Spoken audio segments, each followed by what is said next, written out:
and good evening. My name is Philip Choi, and with me is Hannah Tarver, reporting from Baltimore, Maryland. And I'm here with tonight's top stories from 1979 to 1981. In political news, Republican candidate Ronald Reagan has won the presidential election against the Democratic nominee and previous Commander-in-Chief, Jimmy Carter. Carter was widely criticized for being an incompetent president, especially on the foreign policy side of things. The Iran hostage crisis was one example. 52 American diplomats were held hostage for 444 days, and President Carter rushed to find a solution. However, he stayed in the White House for 100 days, isolated and shut off to the public. The crisis ended with the failed rescue operation called Operation Eagle Claw, which left 8 Americans dead. This largely affected the president's ratings, and going into the election of 1980, Carter struggled to campaign and was at an inherent disadvantage. Reagan, the former governor of California, won 90% of the electoral vote, absolutely blowing out Carter of the water. Reagan also won over 429 of the 478 electoral candidates and 50% of the popular vote.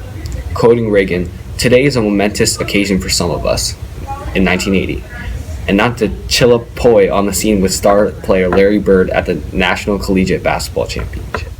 I am here in the very stadium that the legendary game between the Michigan State Spartans and Indiana State Sycamores were played in the 1979 College Basketball Championship. Not only did this game change basketball itself, it changed culture in the United States. It made March Madness a cultural aspect of the United States' dreams. Oh wow, here is the Larry Bird, who led his team against the Magic Johnson Spartans, even though they lost. How was that night, Larry? It was very, very different for me because I'm not used to losing. Why do you think we lost that night? Well, I think we lost because we didn't score as many points as they did. So, what is the future hold for you? I'm probably going to play some more basketball, and then maybe I'll make enough money where I can own a basketball team, and then maybe from Indiana, I can buy the Indiana team, something like that. Well, Larry, we really appreciate the effort you put up that night. Alright, we'll leave you to your work. And now a commercial break from our sponsors.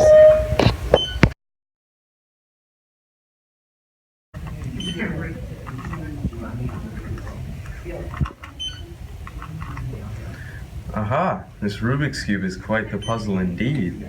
A new, sensational puzzle that's sweeping the nation. You turn the Rubik's Cube randomly, and then try to complete it as quickly as you can. What a challenge it is! Get your own Rubik's Cube today for the low price of $5 before you're left behind in the dust. The cube can be found at the nearest Toys R Us, Children's Palace, or Zoinks location in your area. Call the toll-free number 888-836-7025 to reserve your own Rubik's Cube today. Shipping and handling fees included. Please keep away from children under the age of 8. This commercial is sponsored by Ideal Toys. Now, let me try to beat my record time. Welcome back. And now for a film review from Carson Collier. Woo! This weekend, the sequel to Star Wars, The Empire Strikes Back, hit theaters. After an incredible opening sequence, our main characters start off on their own journeys. Mark Hamill returns as Luke Skywalker, a young man on a quest to a new world to learn the ways of the Jedi. Meanwhile, Han, Leia, Chewbacca, C-3PO, and R2-D2 must escape from Darth Vader and the Empire.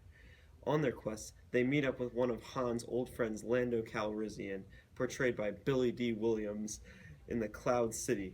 But he has been bribed by Darth Vader to bring them to him. Meanwhile, Luke comes to the Cloud City, where he faces off with Vader in an epic showdown. This movie has the looks to be a box office monster.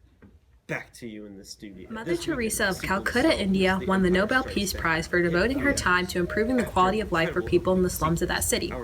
The nun and former teacher left the education field, allotting her life to help, quote, the hungry, the naked, the homeless, the crippled, the blind, the leapers, all the people who feel unwanted, unloved, uncared for throughout society, people who have become a burden to the society and are shunned by everyone, in the words of Mother Teresa herself.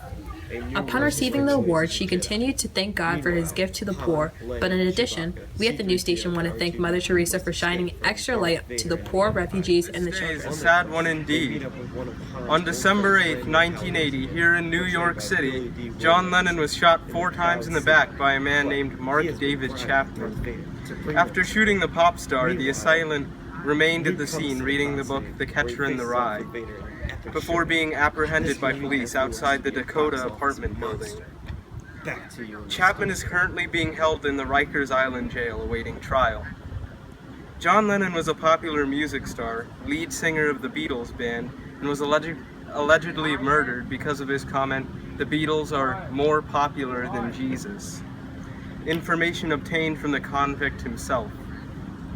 After being arrested, Chapman repeatedly yelled that J.D. Salinger's novel, The Catcher in the Rye, was his only statement.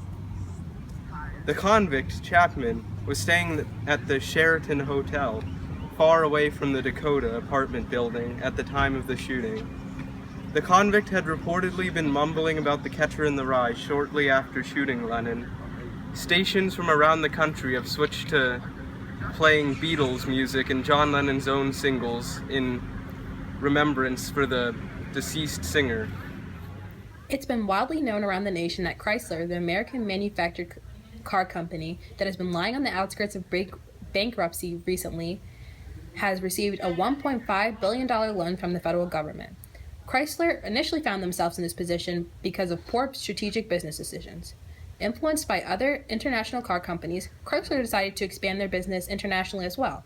However, at the time they decided to expand, there were 2 Arab oil strikes and a gasoline crisis. Chrysler's poor quality gas-guzzling vehicles weren't the most favorable item on the market as compared to a more energy-efficient German or Italian or Japanese car. The big question all Americans are asking, did this decision cause more harm than good? Some Americans would argue that using American tax money for commercial use is a horrible decision. However, personally, I believe this decision was beneficial to all because we as a nation are promoting our own U.S. business, protecting American jobs, and honestly, our nation's morale would collapse without Chrysler. This just in, the Tehran hostage crisis has officially ended after 444 days. This brings many people joy as all 52 U.S. hostages were released after the embassy was taken over by a group of Iranian students. We have news that this occurred directly following the newly sworn-in President Ronald Reagan's inaugural address. This is great news that given the last rescue attempt, Operation Eagle Claw led to the death of 8 U.S. servicemen and injuring several others. So I guess we could say that Ronald Reagan's term in office is off to a great start.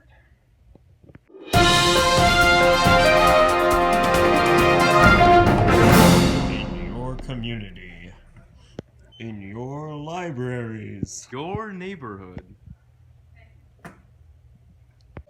It's AHS News.